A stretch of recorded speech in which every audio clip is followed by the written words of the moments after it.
গুরু প্রেমানন্দে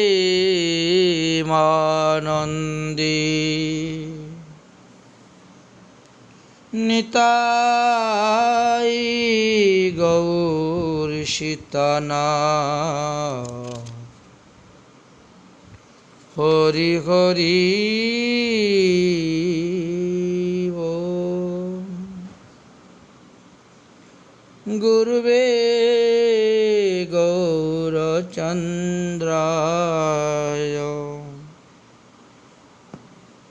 রাধিকায়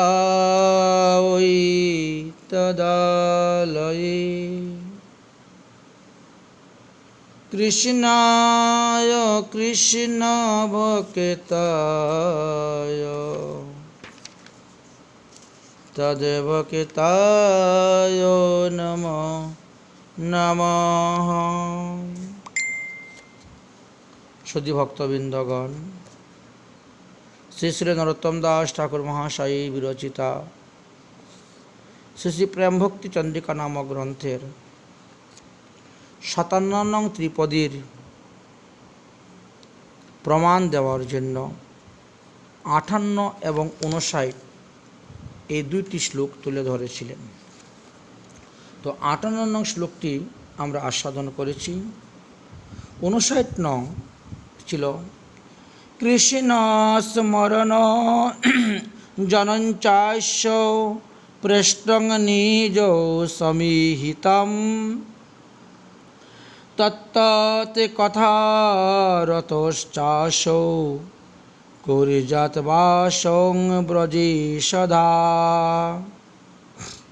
সাধক নিজ ভাব উচিত লীলাবিলাস শ্রীকৃষ্ণকে এবং বৃন্দাবনেশ্বরী ললিতা বিশাখা প্রভৃতি তদীয় পরিকরগণকে স্মরণ করিয়া তাহাদের কথায় রত হইয়া সর্বদা বৃন্দাবনে বাস করিবেন।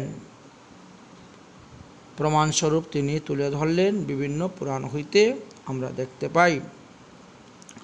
তাই শ্রী ঠাকুর মহাশয় গৌরীয় বৈষ্ণবগণের এই যে সম্পদ, এই যে সম্প্রদায়ের মূল বস্তু, তাই সম্প্রদায়ের মূল আচার্য ব্রজেই সাক্ষাৎ রূপমঞ্জুরি অবতার শ্রীরূপ গোস্বামী পাদ ভক্তিরসামৃত সিন্ধুতে তিনি বললেন কৃষ্ণ স্মরণ। তাহলে প্রথমে আমরা সন্নত কুমার সংহিতার থেকে দিলাম, দ্বিতীয়ত আমরা এইবার ভক্তিরসামৃত সিন্ধুর কথা আলোচনা করেছেন।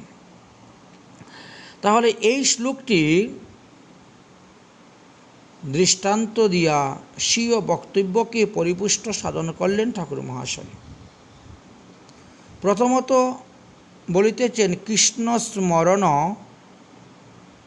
জনঞ্চাস্য পৃষ্টং নিজস্বমহিতম স্বীয় ভাবোচিত, অর্থাৎ শৃঙ্গার ভাব উচিত লীলাবিলাসাদি শ্রী ব্রজেন্দ্র নন্দনকে এবং শ্রী রাধা ললিতা বিশাখা রূপমঞ্জরি প্রভৃতি স অবিলাসিত তদীয় পরিকরগণকে স্মরণ করিয়া আপনি এতে অংশগ্রহণ করবেন। তাৎপর্য হল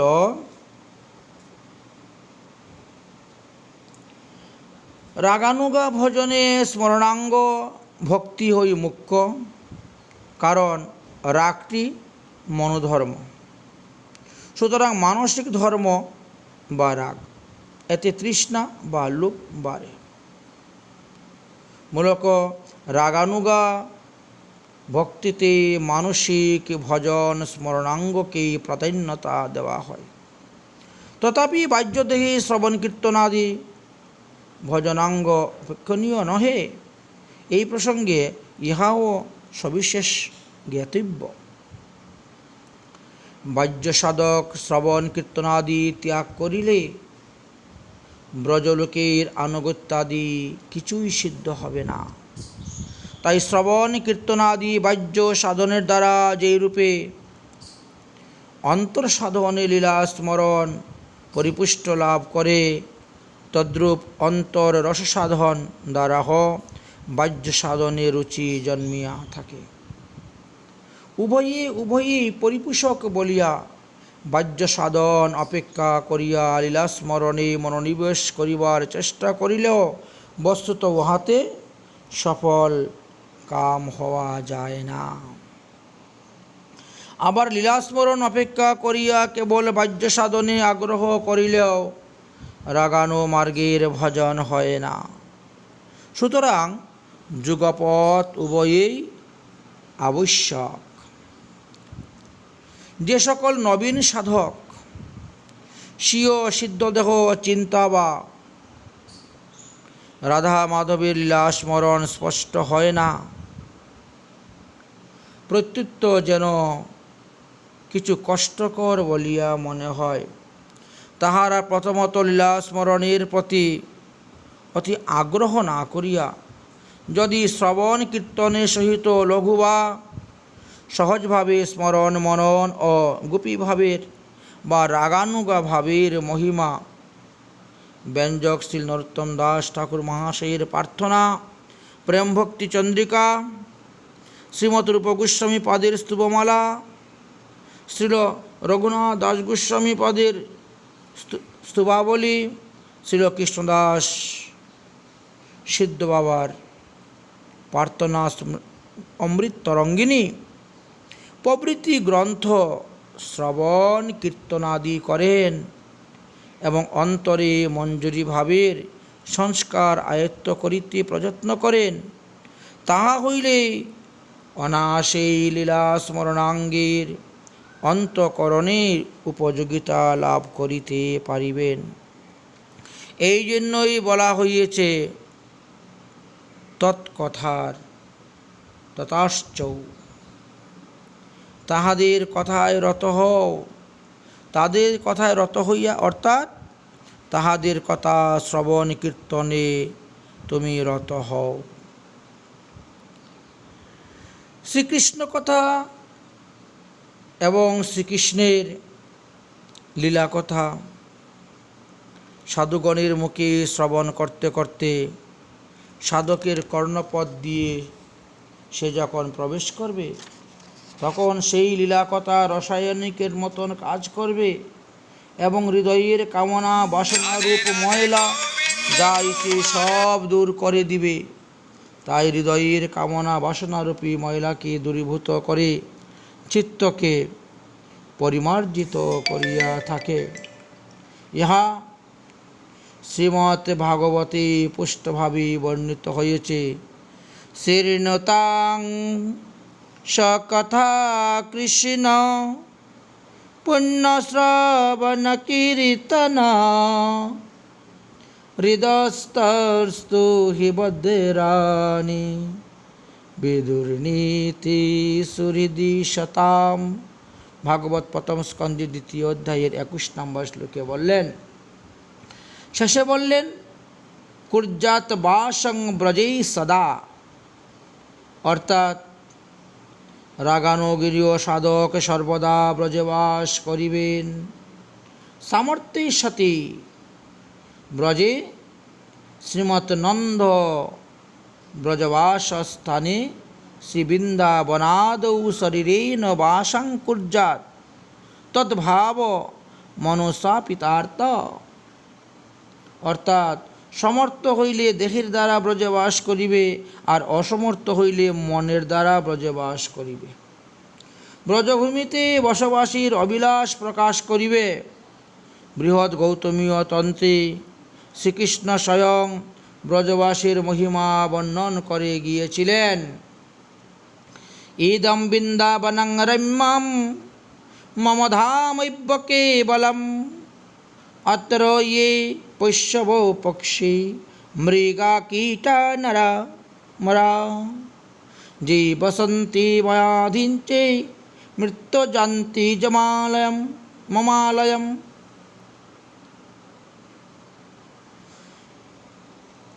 এই বৃন্দাবনের পরম রমণীয় লীলা বিস্তার করে অবস্থান করছেন। ইহা কেবল আমারই বাসস্থান, অর্থাৎ শ্রীকৃষ্ণ বলতেছেন ইহা কেবল আমারই বাসস্থান। এখানে যেসব পশু পক্ষী কীট মৃগ মানুষ অমরগণ বাস করেন, মানে দেবতারাও বাস করেন। দেহান্ত হইলে তাহারা আমার আলোয় গমন করিয়া থাকেন। এই শ্রীধাম বৃন্দাবনে যারা মারা যায় তারা ভগবত ধাম প্রাপ্ত হয়ে যায়। এই পঞ্চযোজন বৃন্দাবন আমার দেহস্বরূপ। পরমামৃত বাহিনী যমুনা তাহাতে সুষমা। এই স্থানে দেবতা এবং জীবগণ সূক্ষ্মরূপে বা অলৌকিক বা অপ্রাকৃতিক দেহ ধারণ করিয়া বিরাজ করিতেছেন। সর্বদেবময় আমি কখনোই এই বন ত্যাগ করি না। এই স্থানে যুগে যুগে আমার আবির্ভাব ও তিরুভাব ঘটিয়া থাকে। এই রমণীয় বৃন্দাবন মহা তেজময়, অর্থাৎ শুদ্ধ সত্য স্বরূপ, তাই ইহা চর্মচক্ষুর অগোচর। শ্রীকৃষ্ণের চিন্ময়ী সম্বিন্দিনী শক্তির প্রকাশ বা অপ্রাকৃতিক হইয়া ও শ্রীধাম বিশ্ব সাধকের প্রতি কৃপা পরবশত হইয়া অনায়াসে তাদেরকে ভজন সিদ্ধির নিমিত্ত বিশ্বের আকৃতি ধারণ করিয়া প্রকাশমান হইয়াছেন। কোনো কীর্তি সাধক ভজন সিদ্ধির নিমিত্ত সেই চিন্ময় ধামকে আশ্রয় করবে না। তাই বলছেন পূর্ববর্তী 57 নং শ্লোকে ত্রিপদী, পরবর্তী 65 এবং 66 শ্লোকের ত্রিপদীর ব্যাখ্যায় আমরা এই বিষয়ে আরও কিছু জানতে পারব।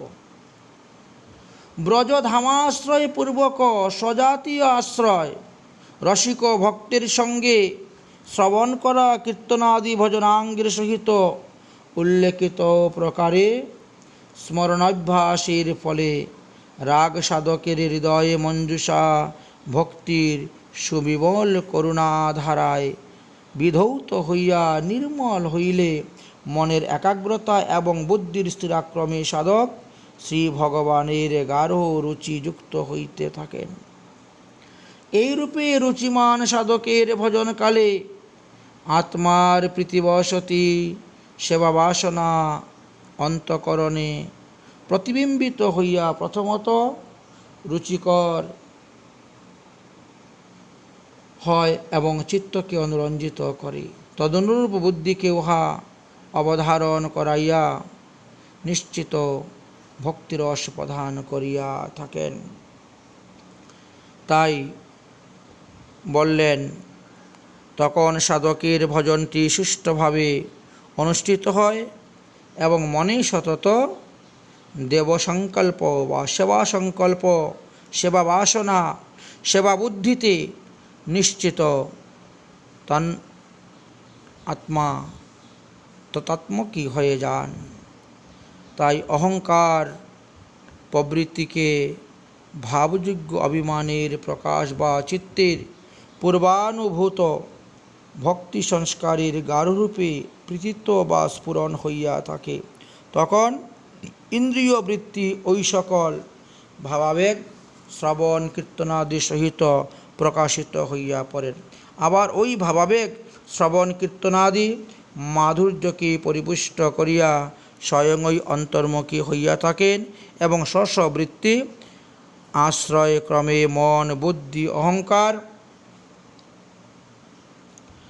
রূপ অন্তঃকরণের বৃত্তি সকলকেই এই অনুভবলব্ধ ভাবের আবেগে অনুপ্রাণিত বা আপ্লায়িত করিয়া থাকে। ইহাই সাধকের ভজনের অনুভব। এইভাবে 59 নং ত্রিপদী আস্বাদন করলাম। 60 নং ত্রিপদীতে বললেন যুগল চরণে প্রীতি পরময় আনন্দ ততি রতি প্রেমময় পরবন্ধে কৃষ্ণ নাম রাধা নাম উপায় করু রসধাম চরণে পরিয়া পরমানন্দে। শ্রী নরোত্তম দাস ঠাকুর মহাশয় এই ত্রিপদীতে স্বয়ং প্রার্থনার দ্বারে তিনি রাগমার্গীয় রাগানুগা সাধকের কয়েকটি অন্তরঙ্গ ভজনের কথা ব্যক্ত করিতেছেন। প্রথমত বলিলেন যুগল চরণে প্রীতি, পরম আনন্দ অতি, অর্থাৎ যুগল শ্রী শ্রী রাধা মাধবের চরণে যেন আমার প্রীতি থাকে। ততি বা তথায়, অর্থাৎ সেই প্রীতিতেই যেন আমি পরমানন্দ লাভ করিয়া থাকি। তৈতরীয় উপনিষদে শয়্যানন্দস্য মীমাংসা ভবতি বলিয়া মানুষের আনন্দের কথা আলোচনা করলেন।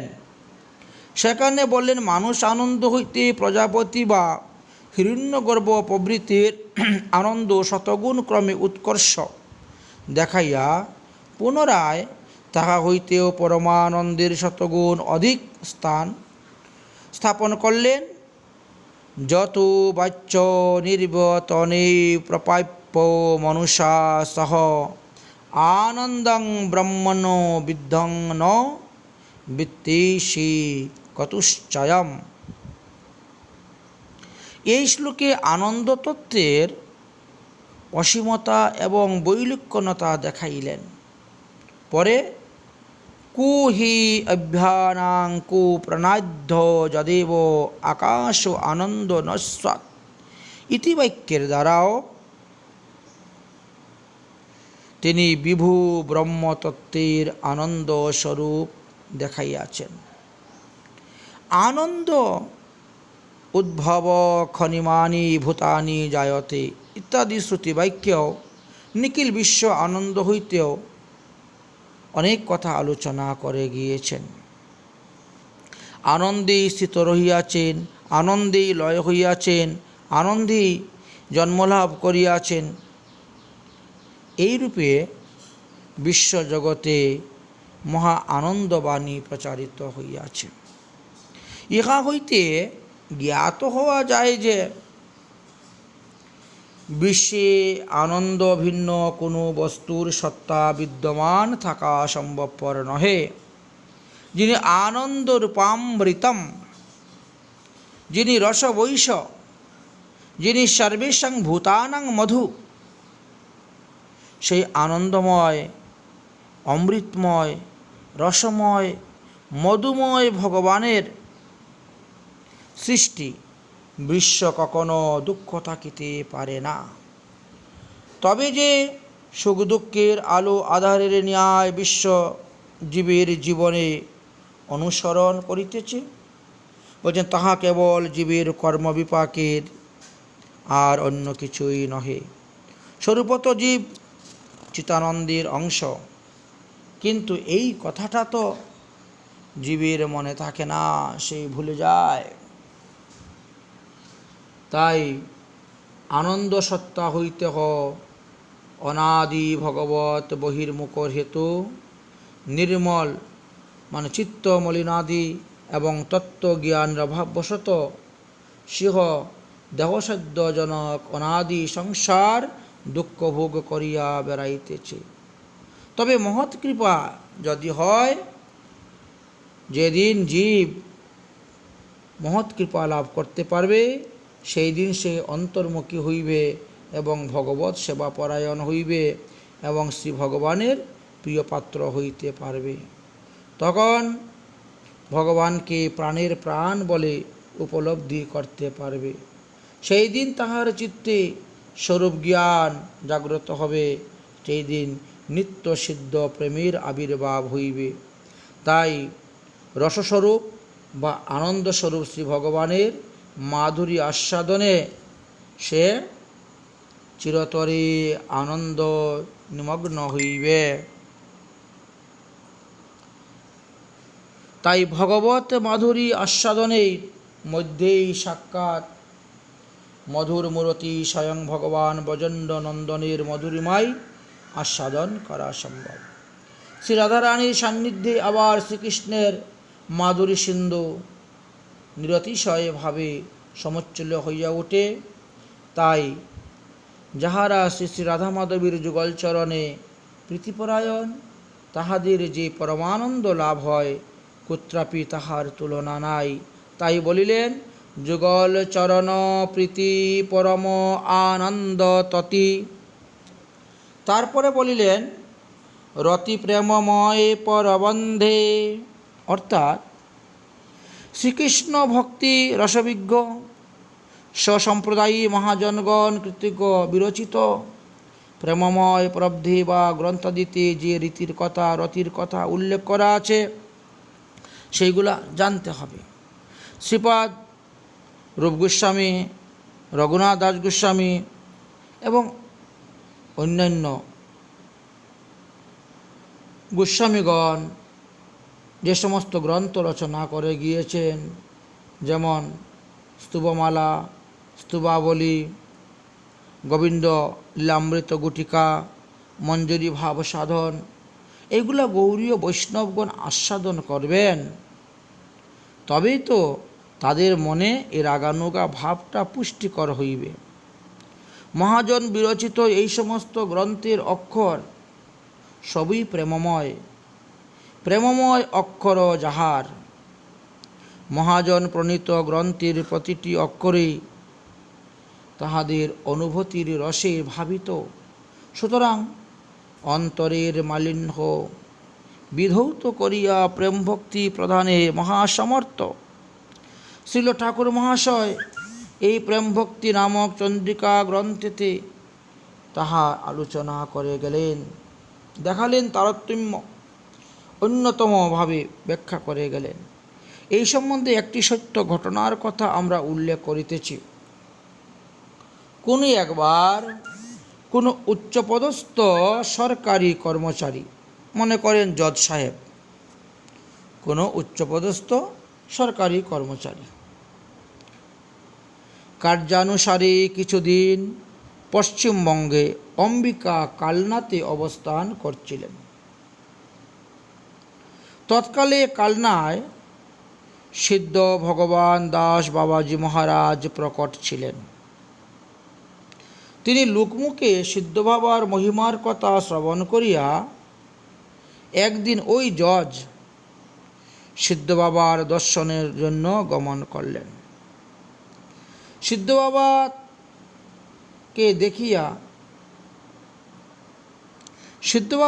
তাহাকে দেখিয়া কি প্রয়োজনে তিনি আসিলেন তা জিজ্ঞাসা করিলেন। জজ সিদ্ধ বাবাকে বলিল, বাবা, কি করিলে প্রেম ভক্তি পাওয়া যায় তাহা বলুন। সিদ্ধ বাবা সহাস্য সহকারে বলিলেন, 2 আনার প্রেম ভক্তি কিনতে পাওয়া যায়। 2 আনায়, তখনকার দিনের কথা তো 2 আনায় প্রেম ভক্তি কিনতে পাওয়া যায়। সিদ্ধ বাবার কথা শ্রবণে ভদ্রলোক কিঞ্চিত অপ্রতিভ হইলেন বটে। বাবা, আমায় কেন পরিহাস করিতেছেন? 2 আনায় প্রেম ভক্তি কিনতে পাওয়া যায়। সিদ্ধ বাবা ধীরতার সহিত বলিলেন, আরে ইহা পরিহাসের কথা নহে। কলকাতার বটতলায় 2 আনা মূল্যে শ্রীল ঠাকুর মহাশয়ের রচিত প্রেম ভক্তি চন্দ্রিকা কিনতে পাওয়া যায়। উহা নিত্য পাঠ কর, প্রেম ভক্তি লাভ হইবে। সিদ্ধ বাবার উপদেশ অনুসারে সেই জজ ভদ্রলোকটি প্রেম ভক্তি চন্দ্রিকা কিনিয়া আনলেন, নিত্য পাঠ করিতে লাগিলেন। মহৎ আজ্ঞা এবং মহৎ কৃপা মূলত নিত্য প্রেম ভক্তি চন্দ্রিকায় প্রেমময় অক্ষরের সেবায় তাহার আর চাকরি ভালো লাগিল না। সহসা চাকরি ত্যাগ করিয়া তিনি গৃহে বসিয়া পরম আসক্তির সহিত নিয়মিত প্রেম ভক্তি চন্দ্রিকা পাঠ করিতে লাগিলেন। হঠাৎ চাকরি ত্যাগে তিনি আত্মীয় স্বজনের বৈরাগ্য ভাজন হইলেন, বিরাগ ভাজন হইলেন। তাহার গৃহে ভোগ বিলাসী আদি কিছুই ভালো লাগিল না। একদিন গৃহত্যাগ করিয়া উদাসীনীর ন্যায় ইতস্তত পরিভ্রমণ করিতে লাগিলেন। ছিন্ন মলিন বসন পরিধান এবং ভিক্ষা অন্নে উদর ভরণ করিয়া হৃদয়ের সবটুকু প্রীতি শ্রীহরিকে অর্পণ করিয়া নিত্য প্রেম ভক্তি চন্ডিকা পাঠ করিতে লাগিলেন। এত বড় উচ্চপদবী চাকরির ত্যাগ করেছেন। আকস্মিক এই পরিবর্তন বিশ্বমানবের চোখে তিনি উন্মাদ বলিয়া পরিগণিত হইলেন। এইভাবে বেশ কিছুদিন অতিবাহিত হয়ে গেল। লোক বলে ইনি পাগল হয়ে গেছে, উন্মাদ। একদা নবদ্বীপ ধামে একটি বিরাট জনসভা হয়েছিল। সেখানে অধিবেশনে ভারতের বিশিষ্ট বিশিষ্ট পণ্ডিতগণ নিমন্ত্রিত হইয়া এসেছেন।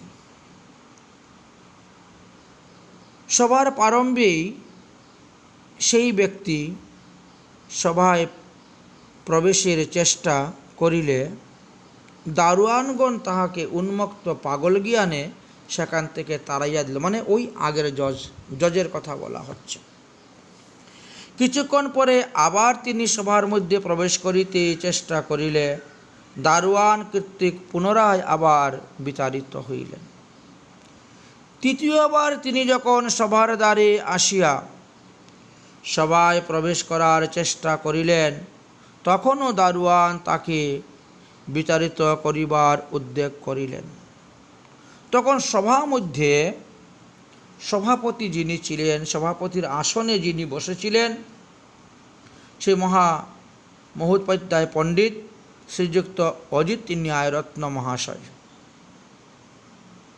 তিনি দারোয়ানকে নিষেধ করিয়া তাহাকে সভা মধ্যে আনাইয়া প্রশ্ন করিলেন, কি ব্যাপার, আপনি পুনর্ বিতাড়িত হইয়াও সভায় প্রবেশ করিতে চাইতেছেন কেন? এখানে আপনার কি কিছু প্রয়োজন আছে? ন্যায়রত্নের প্রশ্নর আগন্তুক সিদ্ধ শ্রীল ভগবান দাস বাবার উপদেশ অনুসারে নিত্য প্রেম ভক্তি চন্দ্রিকা এবং সর্বত্র মনের অনাসক্তি ইত্যাদি জীবনের সমস্ত ঘটনা তিনি সেখানে খুলিয়া বলিলেন এবং পরিশেষে প্রশ্ন করিলেন, সিদ্ধ বাবা যে তাহাকে প্রেম ভক্তি চন্দ্রিকা লাভের কথা বলিয়াছিলেন, সেই প্রেম ভক্তি তো তিনি পাইলেন না। তাহার কথা শ্রবণে সভাপতি ন্যায়রত্ন মহাশয় তাহার উদ্দেশ্যে সাষ্টাঙ্গ প্রণত হইয়া সিদ্ধ বাবার কৃপায় প্রেম ভক্তি চন্ডিকা পাঠের ফলে তিনি প্রেম ভক্তি চন্ডিকার সুবিমল কিরণধারায় অবিস্নাক্ত হইয়া ধন্য হইয়াছেন বলিয়া তাহার কৃপা আকাঙ্ক্ষা করজোর করত সম্মুখে দণ্ডায়মান হইলেন এবং তাহার বিবুধ জননী সভা আজ প্রারম্ভেই যে একটি অদ্ভুত রসময় ফল প্রসব করিল তাহা সকলের নিকটে ঘোষণা করিলেন। অর্থাৎ আর্যশাস্ত্র বা মহাজন বাণীর শ্রবণ কীর্তনের মহিমা প্রচারের নিমিত্ত যে সভার অনুষ্ঠান, সেই মহাবাণী পাঠের আদর্শ যে তাহাদের সকলের সম্মুখে মূর্তিরূপে প্রত্যক্ষভূত হইয়াছিল, ইহাতে সভাস্থ সকলেই নিজেদেরকে ধন্য মনে করিলেন এবং সকলেই আগন্তুকে শ্রীচরণের উদ্দেশ্যে প্রণত জানাইলেন। শ্রী রাধাকুণ্ড নিবাসী পরম ভজনানন্দী প্রবীণ মহাত্মা পূজ্যপাদ শ্রীমৎ জয় নিতাই দাস বাবাজি মহারাজের মুখে আমরা এই রকম তত্ত্বকথা শুনিয়াছিলাম। যাই হোক, সেই তত্ত্বকথা আপনাদের সামনে তুলে ধরলাম। শ্রীল ভগবান দাস সিদ্ধ বাবার শিষ্য, বৃন্দাবনের কালিদাহ নিবাসী সিদ্ধ শ্রীযুক্ত জগদীশ বাবা জৈনিক শ্রদ্ধালোকে প্রেম ভক্তি চন্দ্রিকা এবং প্রার্থনা পাঠের নিমিত্ত অনুরূপ উপদেশ দান করিয়াছিলেন বলিয়া শ্রীল হরিদাসজির গৌরীয় বৈষ্ণব জীবনীতে দেখা যায়। শ্রীকৃষ্ণ ভক্তি রস লাভ করেছিলেন এবং সেইভাবে ভাবিত হয়েছিলেন তিনি। মহাজনগণের রচিত প্রেমময় প্রলব্ধ শ্রবণ কীর্তনে সাফল্য হয়েছিলেন।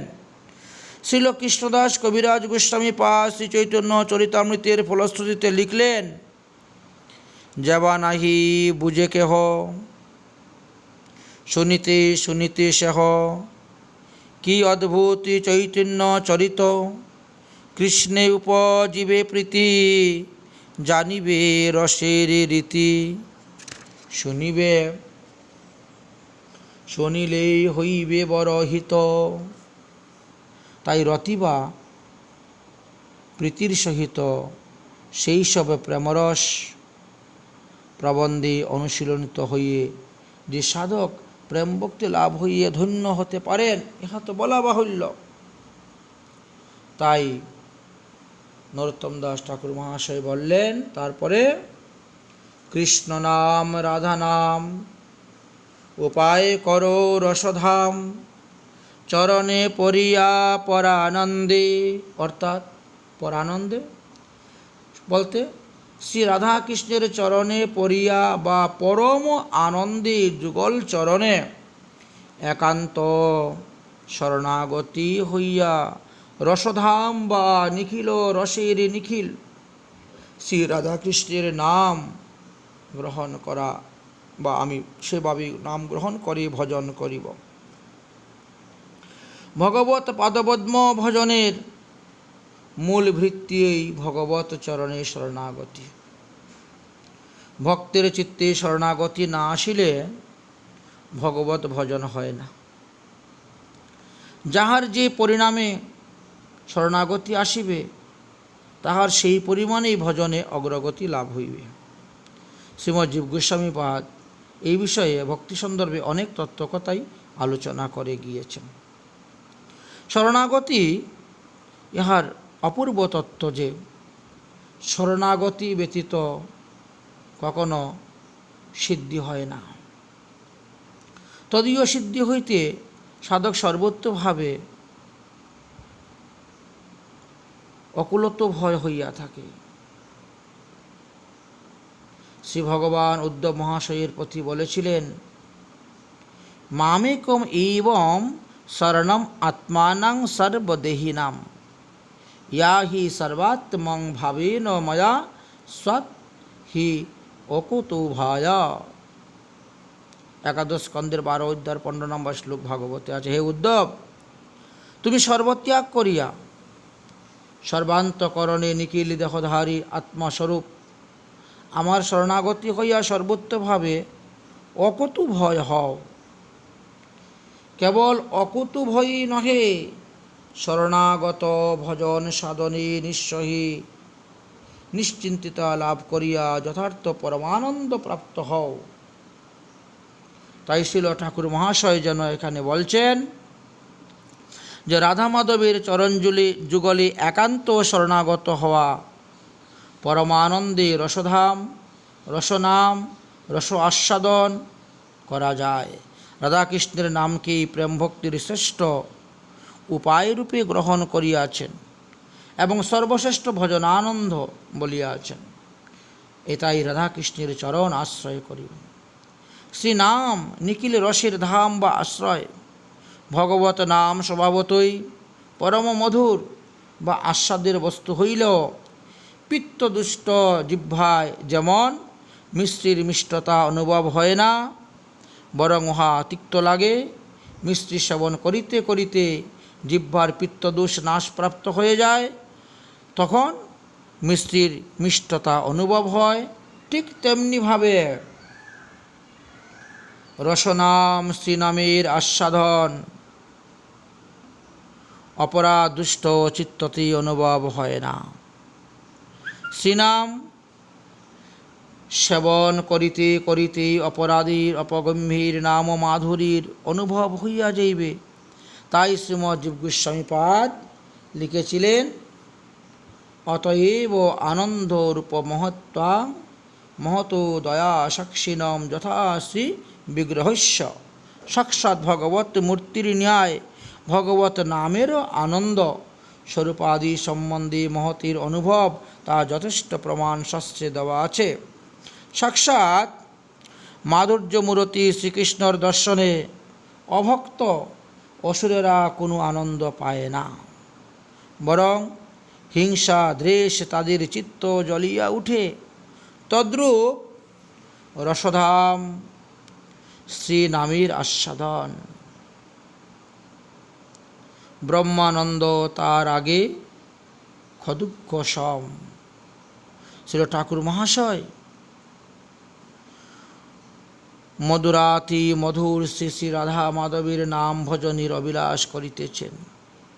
শ্রী রাধাকৃষ্ণের যুগল নামমাধুরী বিষয়ে শ্রীমৎ রঘুনাথ দাস গোস্বামীপাদ এই বিষয়ে অনেক তত্ত্বকথা আলোচনা করে গিয়েছেন। রাধেতি নাম নবসুন্দর সুধি মুগ্ধম, কৃষ্ণেতি নাম মধুরাত ভূভোগারম দুগ্ধম, সর্বকন সুরভিরাগ হিমেন রম্যং কৃত্তাম তদেব পিবত মে রসনে ক্ষুধার্তে। অর্থাৎ, হে আমার ক্ষুধার্ত রসনে, রাধা এই নাম অভিনব সুন্দর অমৃতের ন্যায় মনোরম, কৃষ্ণ এই নাম অদ্ভুত ঘন দুগ্ধের ন্যায় অতি মধুর। তুমি এই দুই বস্তুকে সুগন্ধি অনুরাগরূপী হিম দ্বারা রম্য করিয়া সতত পান করিতে থাকো। শ্রীমৎ মহাপ্রভু রায় রামানন্দকে এই বিষয়ে প্রশ্ন করেছিলেন, উপাস্যের মধ্যে কোন উপাস্য প্রধান? রামানন্দ রায় উত্তরে বলিলেন, শ্রেষ্ঠ উপাস্য যুগল রাধাকৃষ্ণ নাম। তাহলে এই ত্রিপদীর দ্বারা রাধাকৃষ্ণের প্রতি শ্রীকৃষ্ণ ভক্তির রসবিজ্ঞ মহাজন কৃতক রচিত গ্রন্থের রীতি বা আসক্তি বা রাধাকৃষ্ণের নাম সংকীর্তন রাগানুগা ভজনের এই ত্রিবিধ অন্তরঙ্গ সাধন বলে গেলেন। তাই এই ব্যাখ্যাটাই হলো এই ৬০ নং শ্লোকের যথার্থ মর্ম। তারপরে ৬১ নং পয়ারেতে ত্রিপদীতে বললেন, মনের স্মরণ প্রাণ মধুর মধুর ধাম, যুগল বিলাস স্মৃতিসার, সাধ্য সাধন ইহা বই আর নাই, এই তত্ত্ব সর্ববিধি সার। এই ত্রিপদীর আস্বাদনটা আমরা আগামী পর্বেতে আলোচনা করব। আজকের মতন এখানেই প্রেমভক্তি চন্দ্রিকা সুধাকণিকা বিশ্রাম।